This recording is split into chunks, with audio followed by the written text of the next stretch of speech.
Bueno, les pido que tengan la palabra del Señor a la mano y recordarles que aunque estamos estudiando un documento que no es la palabra del Señor, lo vamos a utilizar como guía para estudiar la palabra del Señor. Entonces, decimos que este es un estudio bíblico basado en, en las declaraciones del credo de los apóstoles. Así que ese es el sentido en el cual nos acercamos hoy al Señor.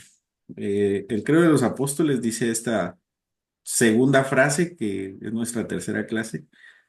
Dice, y creo en Jesucristo, su único Hijo, nuestro Señor. Esa es la declaración que vamos a tratar de analizar en esta noche, de acuerdo con lo que dice la palabra del Señor. Empecemos entonces, hermanos. Leo nuevamente el credo para no perder el contexto. Ya hemos visto la primera parte, ¿verdad? Creo en Dios Padre, Todopoderoso, Creador del cielo y de la tierra. Y esta es la parte que nos atañe en esta ocasión. Creo en Jesucristo, su único Hijo, nuestro Señor, que fue concebido por obra y gracia del Espíritu Santo, nació de la Virgen María, padeció bajo el poder de Poncio Pilato, fue crucificado, muerto y sepultado, descendió a los infiernos, al tercer día resucitó de entre los muertos, subió a los cielos y está sentado a la derecha de Dios Padre Todopoderoso. Desde allí ha de venir a juzgar a vivos y muertos. Creo en el Espíritu Santo, la Santa Iglesia Católica, la comunión de los santos, el perdón de los pecados, la resurrección de la carne y la vida eterna. Amén.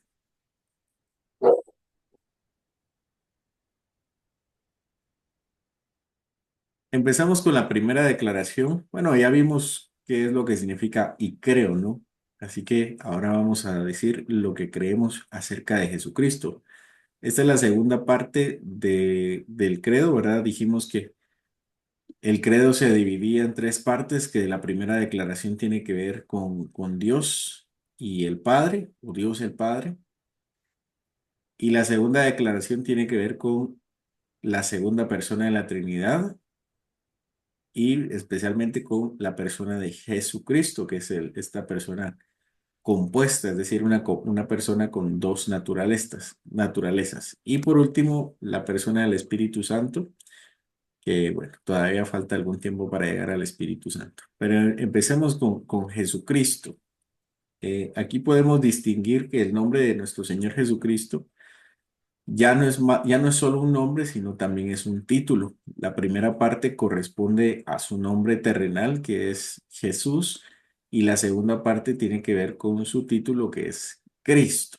Vemos que Jesús es el hombre, Jesús es el que ha sido engendrado de la Virgen María, engendrado del hombre de Adán, y Cristo es el título que recibe este hombre. ¿Qué, qué implica el nombre de Jesús? Bueno, el nombre de Jesús es un nombre teofórico o que significa un nombre a partir compuesto del nombre de Dios. Teo es Dios y fórico es de sonido o de pronunciación. Y el nombre Jesús significa Jehová salva. De acuerdo a lo que dice Mateo 1:21, y llamará su nombre Jesús porque él salvará a su pueblo de sus pecados. Es interesante la forma en que revela Mateo, bueno, que revela en los cielos, revela el ángel el nombre del Señor porque dice que llamará su nombre Jesús y dice porque él salvará. Lo lógico sería, o si estuviéramos en el Antiguo Testamento, como se hacía antes, es que dijera que el Señor salvaría. Jehová salvaría al pueblo de sus pecados.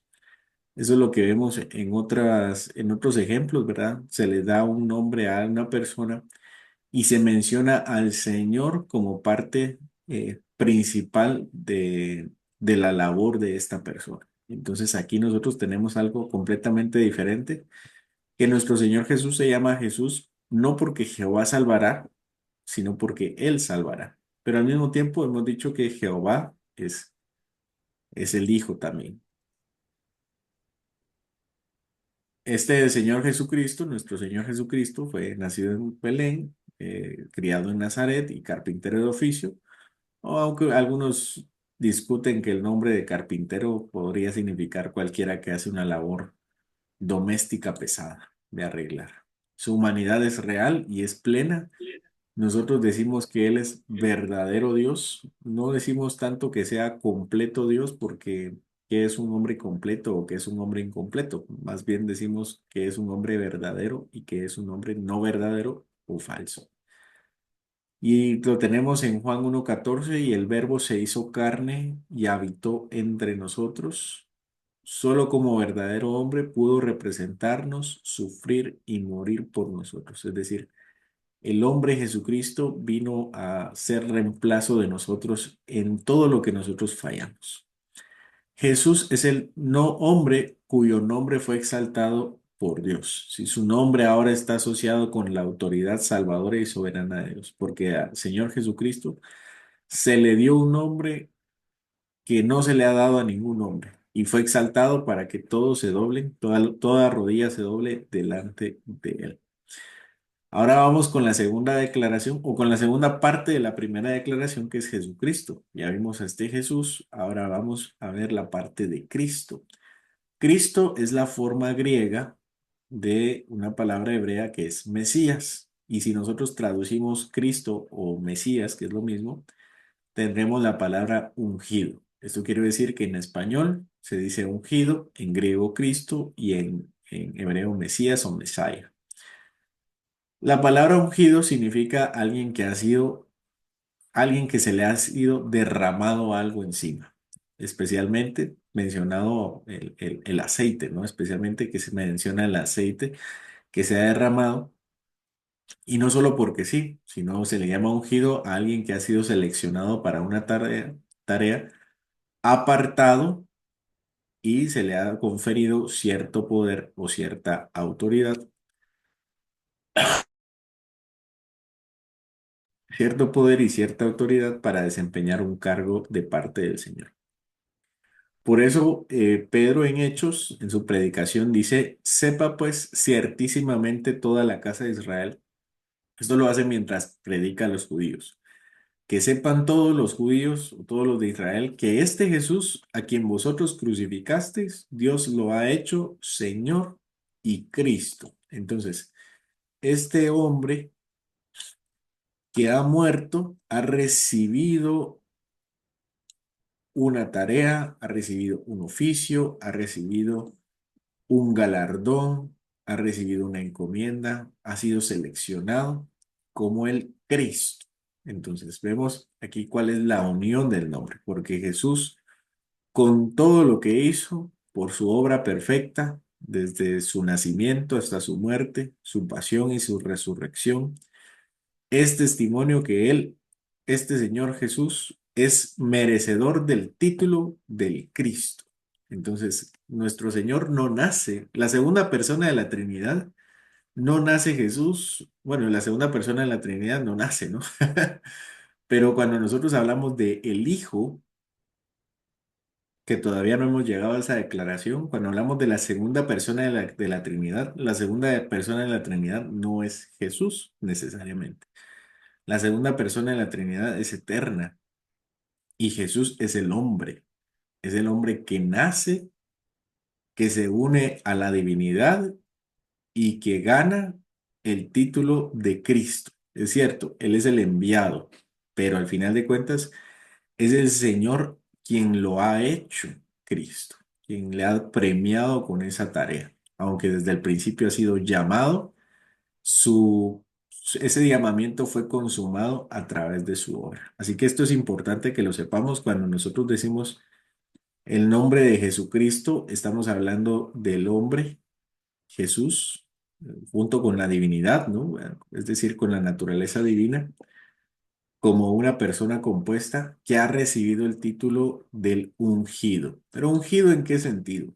Bueno, los ungidos en el Antiguo Testamento eran por lo menos tres. El primer ungido era el rey. Los reyes eran ungidos, eran elegidos, seleccionados para gobernar. Además, otros ungidos eran los profetas, que eran elegidos para traer la palabra y los sacerdotes que eran elegidos para ser intercesores de los hombres delante de Dios. Así que este Señor que ha sido llamado, este Jesús que fue llamado, llamado como ungido, como estos reyes, como los profetas y como los sacerdotes, ha consumado su derecho y su autoridad de Cristo al haber vivido perfectamente, muerto y resucitado. Y el Señor lo ha coronado y lo ha premiado con el título de el Cristo. Veamos cada uno. ¿Cómo nuestro Señor Jesús ejerce o cuál es la naturaleza del ejercicio de rey de parte de nuestro Señor? ¿Cómo Él actúa como ungido, como Mesías rey? Bueno, primero tenemos que mencionar.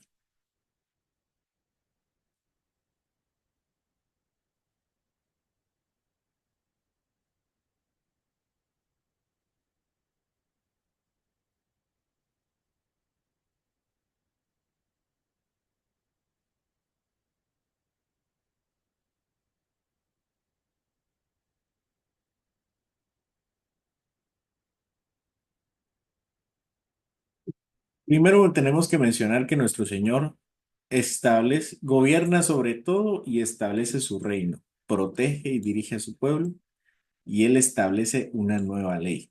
Nuestro Señor, sí.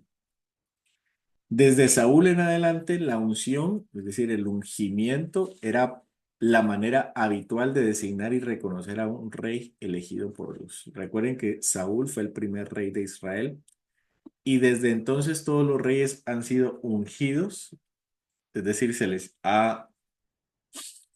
les ha puesto un aceite sobre su cabeza y seleccionados como rey. Aquí hay unos textos, ¿no? Donde justifica eso.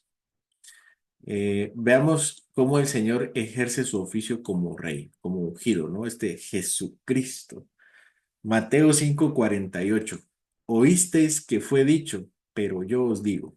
Si ustedes recuerdan el contexto de Mateo 5 en general, el Señor habla de varias cosas a los que le están escuchando, ¿no? Y dice, oísteis que fue dicho, no matarás. Oíste que fue dicho, no cometerás adulterio. Oíste que fue dicho, ojo por ojo.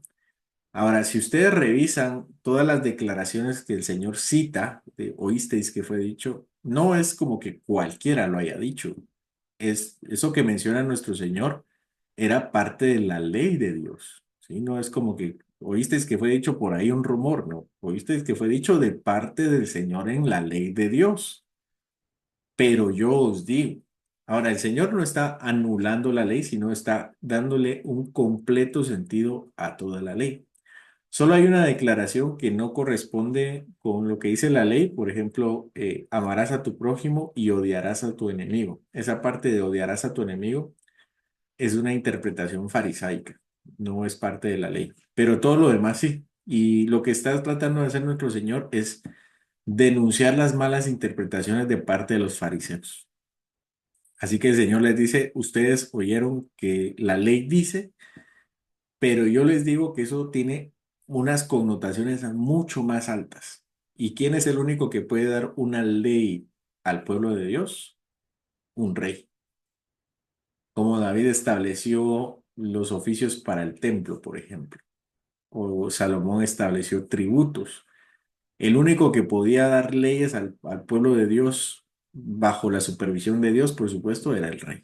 Así que nuestro Señor establece un nuevo orden de ley y no bajo la ley del Señor, sino sobre la ley del Señor y en armonía con la ley del Señor. Le dice, no, yo oíste que fue dicho, no cometerás adulterio, pero yo digo que cualquiera que mire a una mujer o cualquiera, no, no matarás, pero cualquiera que pero cualquiera que odie a su hermano ya lo ha asesinado, ¿no? Entonces, es parte de la misma esencia de la ley, pero sube el estándar. Esto nos recuerda que nuestro Señor ha sido ungido para establecer leyes como un rey. El Salmo 2 6 al 9 Dios establece su rey sobre Sión. Esa es la oración que cantamos de parte de David, que Dios ha establecido un rey sobre Sión. Isaías 9, 6 al 7, el principado sobre su hombro y su reino no tendrá fin en relación a Jesucristo. Zacarías 9, 9, he aquí, tu rey viene a ti, humilde y montado sobre un asno. Esta es la profecía del día en que el Señor entra a Jerusalén en un burro. Mateo 2, 2, los magos o los sabios buscan al rey de los judíos y llevan cosas para adorarle. Juan 18, 36 al 37, mi reino no es de este mundo. Él tiene un reino y ha venido acá a conquistarlo, pero originalmente no es de este mundo. Mateo 28, 18, toda autoridad me es dada en el cielo y en la tierra. ¿Qué hay en el cielo y qué hay en la tierra? En la tierra hay autoridades, hay jueces, hay príncipes. Y en el cielo también hay autoridades, príncipes, potestades, los principados celestiales, y el Señor tiene autoridad sobre todos ellos. Él es Rey de Reyes. Primera de Corintios 15, 24, 25, Cristo reina hasta poner a todos sus enemigos debajo de los pies de Dios. Apocalipsis 19, 16, Él es Rey de Reyes y Señor de Señores. Entonces, cuando decimos y declaramos que creemos en Jesucristo, estamos hablando que creemos en un Jesús que ha sido llamado como rey y que ha sido ungido como rey y es proclamado como rey. También decimos lo mismo en cuanto a su profeta, perdón, a su oficio como profeta. Este Señor Jesucristo es alguien seleccionado para ser profeta. ¿Qué hace un profeta? Revela a Dios, enseña con autoridad divina, llama al arrepentimiento, proclama el evangelio y él mismo, al menos en el caso de nuestro Señor, él mismo es la palabra, el verbo de Dios. La consagración de un profeta normalmente ocurría por un llamado directo de Dios, es decir, él lo llamaba, como leemos en Isaías, cuando está en su presencia, Jeremías, cuando se le revela en su trono, igual que Ezequiel, ¿no? Bueno, en Jeremías en una revelación y Ezequiel en una revelación con su trono. Y no había necesariamente un rito de unción, de derramamiento. Sin embargo, Eliseo podría ser la forma normal en que se llamara a un sacerdote, ¿no? A él sí se le unge. ¿Cuáles son las tareas del profeta y cómo Jesucristo es Cristo como profeta? Deuteronomio 18, 15, Moisés profetiza que vendrá un profeta como él. Hebreos 1, 1, 2, Dios habló por los profetas, pero ahora habla por su Hijo. Juan 1, 18, Jesús ha dado a conocer al Padre. Él trae la revelación del Padre. Juan 14, 9, el que me ha visto a mí, ha visto al Padre. Él trae la revelación del Padre. Juan 6, 14, este verdaderamente es el profeta que ha de venir al mundo. Mateo 17, 5, estas son varias declaraciones cuando bautizan al Señor y en la transfiguración le dice el Señor, el Dios Padre, a los discípulos, a él oíd. Es decir, él es mi profeta. Lucas 4, 18 al 21, el Señor me ha ungido, dice, esto lo dice nuestro Señor. El Señor me ha ungido, Él me ha seleccionado, me ha llamado para ejercer el oficio de profeta. ¿Cómo? Trayendo el Evangelio. Evangelio significa buenas nuevas y para proclamar libertad a los cautivos. Cuando nosotros declaramos que creemos en Jesucristo, decimos que creemos en Jesús, que es un profeta, el profeta. Además decimos que también Él es el sacerdote. Un sacerdote media entre Dios y los hombres, ofrece sacrificio por el pecado, Él se ofrece a sí mismo, intercede por su pueblo. La ley mosaica ordenaba explícitamente ungir a los sacerdotes. Se les derramaba aceite sobre la cabeza y también se ungían sus vestiduras. Salmo 110, 4 se le dice al Señor, tú eres sacerdote para siempre según el orden de Melquisedec. Hebreos 4, 14 al 16, Jesús es el gran sumo sacerdote compasivo. No tenemos un sumo sacerdote que no pueda compadecerse de nosotros, pero sí lo tenemos, es Jesús. Hebreos 5, 5, 6, Cristo no se glorificó a sí mismo para ser sumo sacerdote, es decir, Él fue llamado. Hebreos 7 23 al 28, Jesús es sacerdote eterno, santo, sin mancha e intercesor perfecto. Hebreos 9 11 al 14, Él ofreció su propia sangre como sacrificio eterno. Él entra al lugar santísimo del cielo y no ofrece la sangre de un animal, sino ofrece su sangre eterna. Hebreos 10 10 14, con una sola ofrenda hizo perfectos para siempre a nosotros. ¿Por qué? Porque el sumo sacerdote entraba una vez al año en el Yom Kippur, en el día de la expiación, para pedir perdón de pecados, para quitar el perdón, pero para quitar el pecado del pueblo con ese sacrificio. Pero el Señor, con su sola ofrenda y su sola sangre, entró al lugar santísimo para hacernos perfectos para siempre. Romanos 8:34, que el Señor intercede por nosotros a la diestra de Dios. Así que cuando nosotros declaramos que creemos en Jesucristo, estamos diciendo que creemos en que Jesús ha sido llamado y autorizado para ser nuestro sacerdote. Vamos con la siguiente declaración. El Señor es único hijo del Padre. ¿Qué quiere decir que es único hijo del Padre? Bueno, el término griego usado en Juan 3:16, por ejemplo, que dio a su único hijo, significa, o bueno, lo que quiere decir es monógenes. Esta declaración viene de dos palabras, ¿no? Que es mono y genes, que significa mono, único, ¿no? Como monopolio, es único, única empresa, monociclo, único riel. Así tenemos también una única generación, genes, como genética. Entonces nosotros decimos que el Señor es el único generado del Señor. Cuando decimos que no hay, que es generado, decimos que Él viene del Señor. No hay otro generado como el Señor. ¿Por qué? Porque Él es único, único generado del Señor. Por lo tanto, son de la misma sustancia. ¿Cuándo ha generado Dios al Hijo? Desde la eternidad. Así que eterno es el Padre, eterno es el Hijo. Eterno es generado del Padre, así eterno es el Hijo. ¿De qué hace el Padre al Hijo? No lo hace. Es parte de su sustancia. Perdón, es de su sustancia, no es parte de su sustancia, es de su sustancia. Tiene la misma sustancia y eterno es el Padre, eterno es el Hijo. También decimos que el Hijo no es creado, sino engendrado o generado. Eso lo dice el Salmo 2, que el Señor ha engendrado, ¿no? El Padre le confirma y le dice, tú eres mi hijo, yo te he engendrado hoy. Declaración importante porque ¿cuándo le ha generado el Señor? Hoy. ¿Cuándo? Eternamente. Y esta declaración también se la dice a los discípulos, ¿verdad? Este es mi hijo amado. Una declaración del Padre, es decir, que no solamente Jesucristo se consideraba a sí mismo el Hijo, sino el Padre también dice, Él es mi Hijo. Entonces hay una completa correspondencia en cuanto a la filiación del Padre y del Hijo. El Padre dice que Él es su Hijo y el Hijo dice que Él es su Padre. ¿Desde cuándo? Desde siempre. El engendramiento siempre es. El Hijo no fue creado, sino que es engendrado eternamente del Padre.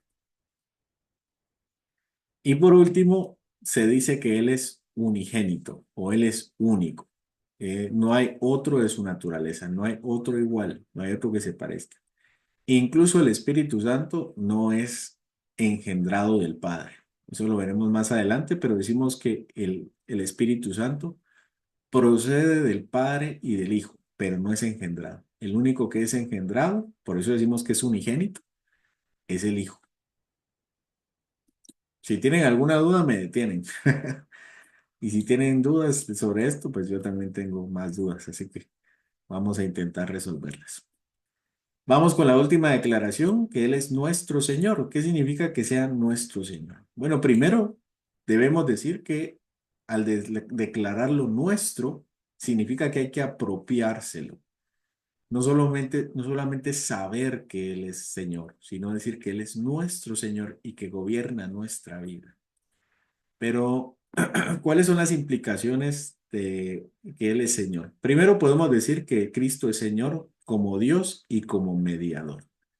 Es decir, que como segunda persona de la Trinidad, cuando dice su Hijo unigénito, implica que Dios Hijo gobierna desde la creación, de la creación desde sí, desde que fue creada. Pero también Cristo, es decir, Jesús,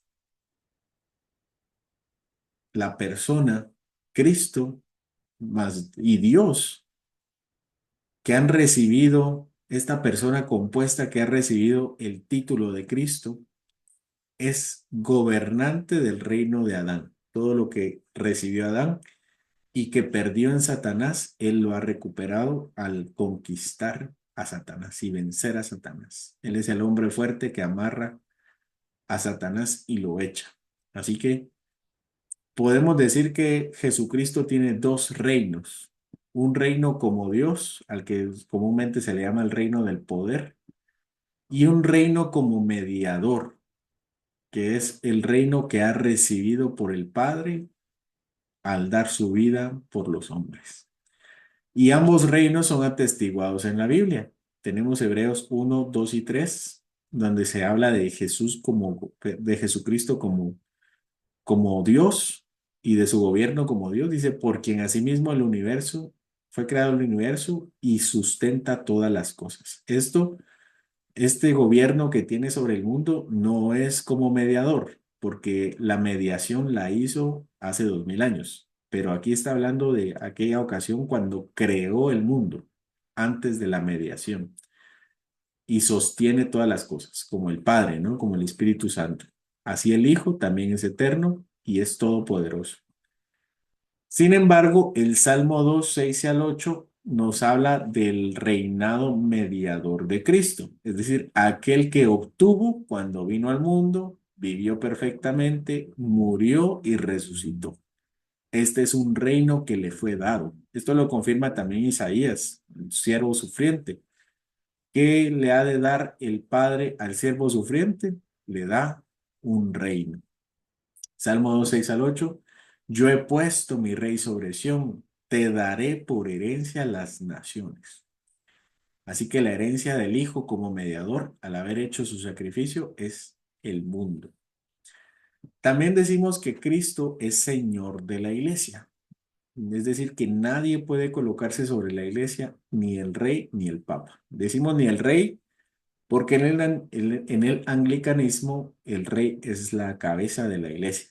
Últimamente han cambiado la doctrina, ¿no? Pues hace algunos años ya, los anglicanos no dicen que el rey es la cabeza, aunque originalmente el anglicanismo así es, ¿verdad? Que cuando Enrique VIII se quiere divorciar y el papa no lo divorcia, él se separa porque ya hay movimientos protestantes y dicen, pues si todos se separan, pues yo también me separo y él se coloca como cabeza de la iglesia. Años después se hablaba de que el rey no era la cabeza de la iglesia, sino que había un obispo principal, que es el primado, que es el de Canterbury, pero originalmente el anglicanismo nace como una cabeza, con una cabeza que es el rey. Y nosotros negamos que cualquier persona pueda ser cabeza de la iglesia, ni el papa, pues aprovechando la coyuntura y que ha fallecido y que seguramente eh, ha sido juzgado como el anticristo.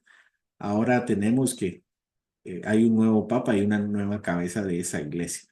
Eso debemos negarlo. Efesios 1:22, y sometió todas las cosas bajo sus pies y lo dio por cabeza sobre todas las cosas a la iglesia. Es decir, que la cabeza de la iglesia es Cristo. Y por último, Cristo es Señor de las naciones. Ahora es difícil hablar acerca de esto porque Cristo es Señor de la iglesia, pero está conquistando las naciones. Está conquistando las naciones para que todos vengan debajo de sus pies. Esa declaración ya la leímos en 1 Corintios 15. Debe someter a todos sus enemigos debajo de sus pies y entonces dará el reino a su Padre. Esa conquista que está haciendo el Señor es a través del Evangelio y la predicación de la palabra. Entonces, las naciones desde ya han sido entregadas al Hijo, sin embargo, el Hijo, a través de la Iglesia, está conquistando a las naciones con la espada del Evangelio. Así que todas las naciones y gobernantes deben someterse a Cristo, aceptar el Evangelio, porque el Evangelio es tanto una invitación como un mandamiento. Las naciones deben hacer pacto con él, el pacto de gracia. Deben aceptar su soberanía y depositar su fe en el Salvador. Isaías 19:21, y Jehová se dará a conocer a Egipto y los egipcios conocerán a Jehová en aquel día. ¿Qué día? En el día, en la redención de Jesucristo, ¿no? En el nuevo pacto. Y Egipto hará sacrificio y oblación, es decir, adorará como un creyente, ¿no? Alguien que no es creyente no puede adorar. Así que lo que dice acá es que Egipto conocerá al Señor y Egipto se convertirá al Señor y hará un juramento, un voto a Jehová y los cumplirá. Hará el pacto de gracia con el Señor y se someterá. Y así todas las naciones se someterán. Obviamente, pues esto es no solamente de Egipto, sino de las naciones gentiles, por cuanto las naciones han sido entregadas por el Padre al Hijo. Sí, así le dice, ¿no? Pídeme y te daré las naciones de la tierra. Como ha cumplido su obra perfecta, el Padre le ha dado las naciones de la tierra, el Hijo las recibe y las conquista a través del Evangelio de su iglesia, hasta que todos los enemigos sean sometidos con la palabra del Espíritu. Cuando decimos esto, declaramos que somos nosotros parte de ese reino, parte del reino que sostiene con su poder, parte del reino que gobierna como iglesia y parte del reino como sometidos desde nuestra nación, deseando que nuestras naciones sean sometidas a Cristo. Dudas, hermanos, comentarios. Y creo en Jesucristo, su único Hijo, Señor nuestro. Esa es la declaración de esta noche. En resumen, Jesucristo es Jesús el hombre que ha adquirido un título, se ha unido al Hijo en la encarnación, que es eterno y que gobierna todas las cosas. ¿Dudas, hermanos? ¿Comentarios? ¿Qué tal, pastor? ¿Cómo está? Muy buenas noches. Buenas noches, hermanos. Adelante. Es una duda que tengo, pero justamente creo que es apropiada para este tema de que a veces se complica un poco entender el tema de las naturalezas, ¿no? Que es un tema que nos lleva a estudiar bastante la cristología y principalmente nos humilla, ¿no? Pero algo que yo quería preguntarle, referente a este tema que se aborda principalmente el tema de Cristo es Cristo en su naturaleza humana, entendiendo que nosotros entendimos un conocimiento de Dios que es un conocimiento absoluto, perfecto, como algunos teólogos denominan esta palabra arquetípico. El conocimiento de Cristo cuando Él estaba bueno, estuvo en la carne y tuvo un cuerpo de hombre. ¿Qué tipo de conocimiento tenía Cristo? No quiero pensar que era el de nosotros como analógico, ¿no? Pero solamente es una pequeña idea que tengo que en la encarnación, ¿cómo entendemos el tipo de conocimiento que tenía Cristo? Que no quiero cometer la herejía de separar la, sus naturalezas, ¿no? Bueno, hermano, eso es parte de un curso que se llama Prolegómenos o Introducción Ajá, a la Teología Sistemática, ¿verdad? sí, Eh, sí, mm, digamos que hay una tradición que es una tradición cristiana en donde se dice que, bueno, quien define realmente el tipo de conocimiento es Tomás de Aquino, más que cualquier otro teólogo. Entonces, él decía que el conocimiento es beatífico, que es el conocimiento de Cristo que tenía como alma humana al ver directamente la esencia de Dios y desde su concepción, ¿verdad? Y es un conocimiento que también tienen los santos porque están en el cielo. Y ah, Cristo ok. estaba presente desde su encarnación. Decía él que este conocimiento era intuitivo, era directo, infalible y completo respecto a Dios. Intuitivo, es decir, que se puede intuir o que puede percibirlo. Directo porque está en la presencia del Señor, infalible porque como ya ha sido glorificado, bueno, que conoce O sea, no tiene error. El conocimiento de Dios en él no tiene error. También mencionaba Aquino que tenía un conocimiento infuso, es decir, que es el conocimiento que el alma de Cristo recibe por el don de Dios sin aprendizaje. Eso decía Tomás de Aquino, ¿no? Este incluye conocimientos de las realidades naturales, realidades espirituales, realidades históricas. Entonces, según Tomás de Aquino, el Señor Jesucristo como teántropos, como una persona compuesta, recibe un conocimiento de Dios infuso, ¿no? Puesto, un conocimiento científico, podría decirse. Eh, Muchísimas gracias, pastor. y me falta uno, Ah, perdón, pensé que había que, terminado. que es el conocimiento adquirido o conocimiento experimental. Es el conocimiento que Cristo adquiere por la experiencia humana al crecer, observar, aprender, como cualquier hombre, ¿verdad? Y aquí pues menciona Lucas 2:52, creo yo, donde dice que Jesús crecía en sabiduría y en gracia, creo que dice, ¿verdad? Que este conocimiento es analógico, en tanto que humano, es decir, en tanto que es humano también. Es limitado por el tiempo, hay un proceso de aprendizaje, aunque no tiene error ni pecado. Es decir, que la providencia divina lo que hace es que en el aprendizaje de Cristo como hombre, no podía errar. Entonces, la pregunta es si Cristo tenía un conocimiento analógico, sí, en la naturaleza humana, pero también no podemos negar el conocimiento beatífico y el conocimiento infuso, ¿no? Aparte del conocimiento eterno que tiene Dios. Esto también se ve, es que aquí me voy a meter a otro tema, pero hubo un debate. Es que todo esto viene de un debate creo que es el quinto concilio ecuménico en Constantinopla, donde se discutía si la mente del Señor, si el Señor tenía dos mentes, dos voluntades o dos energías, dos inclinaciones.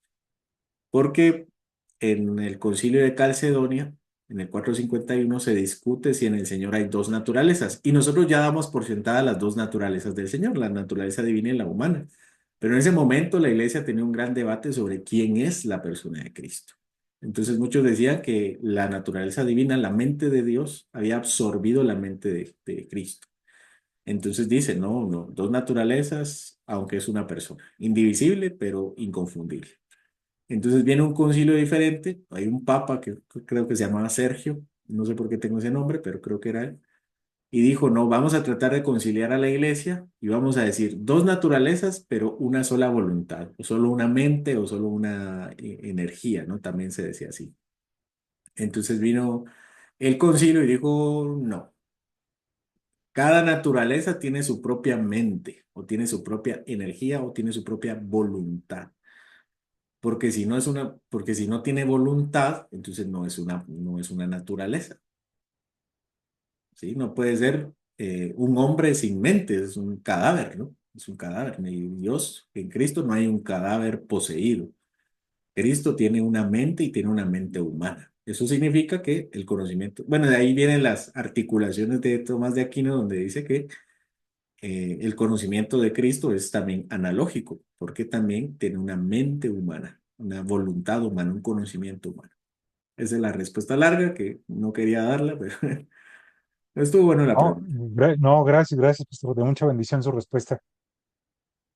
Bien, es importante, suena a pregunta de seminario, pero es importante que entendamos que nuestro Señor tenía una mente humana con nuestras mismas limitaciones. Y cuando Pedro dice que es un lenguaje analógico, pero que es un conocimiento analógico, significa que no es simétrico, no es perfecto, pero no es, ¿cuál es la palabra, Pedro? No es un conocimiento idéntico. O sea, yo por lo que he estudiado y he leído de Berkov, Berkov menciona que el conocimiento de Dios es arquetípico y absoluto, no es perfecto. Nuestro conocimiento es analógico o entendiéndolo derivado, ¿no? De Dios. Y entendemos que nuestro conocimiento es verdadero conocimiento en tanto es el conocimiento de Dios, ¿no? Más o menos así no son las palabras de este. de este Berkov y de Bantil que me gusta leerlos. Sí, ya recordé que sí lo hemos hablado con la iglesia. Con la iglesia dijimos, con los hermanos de la iglesia hemos dicho que nuestro conocimiento de Dios es analógico, es decir, no es arquetípico, es decir, no es propiamente el conocimiento que Dios tiene, sino podríamos decir que es una analogía, es como compararlo, ¿no? Cuando decimos que Dios es grande, no es porque Dios sea grande, porque grande implica tamaño. Es una forma de decirlo o una forma de entenderlo con nuestra naturaleza. Entonces la pregunta es si Cristo tenía ese conocimiento también, es un conocimiento de cierta forma limitado, de comparación. Y decimos que sí porque era un verdadero hombre, tenía una mente de hombre. Es importante mencionar que que Jesucristo tenía todas nuestras facultades, todas nuestras limitaciones, y eso lo hace un verdadero representante de nosotros. Y la palabra que utiliza Bantil, Berkov y estos hombres para definir nuestro conocimiento o darle un nombre es analógico o ectípico, ¿no? Entonces ya me acordé que el conocimiento de Dios es arquetípico y el de nosotros es ectípico o analógico. Nada más para mencionar el nombre que le dan estos autores.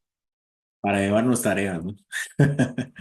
Las tareas de investigación. Pero sí, hermanos, ya hemos hablado del tema del lenguaje analógico y del conocimiento analógico. Gracias por la pregunta. ¿Alguien más, hermanos, que desee preguntar o comentar?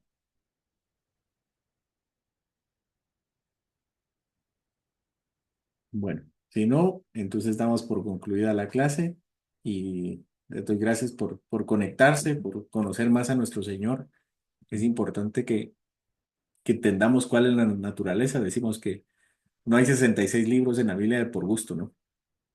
Si nuestro conocimiento del Señor fuera algo simple, o el Señor quisiera que lo conociéramos de una manera simple, no nos hubiera dado una Biblia tan grande. Pero tenemos una Biblia muy grande y como vimos hoy, tenemos algún resumen de toda la fe en pocas declaraciones. Así que démosle gracias al Señor porque nos da muchas formas para conocerle, muchas palabras para conocerle y pues no siempre estamos dispuestos para conocerle. Así que el Señor se apiada de nosotros cuando no le buscamos como Él desea que nosotros le busquemos. Oremos al Señor, hermanos.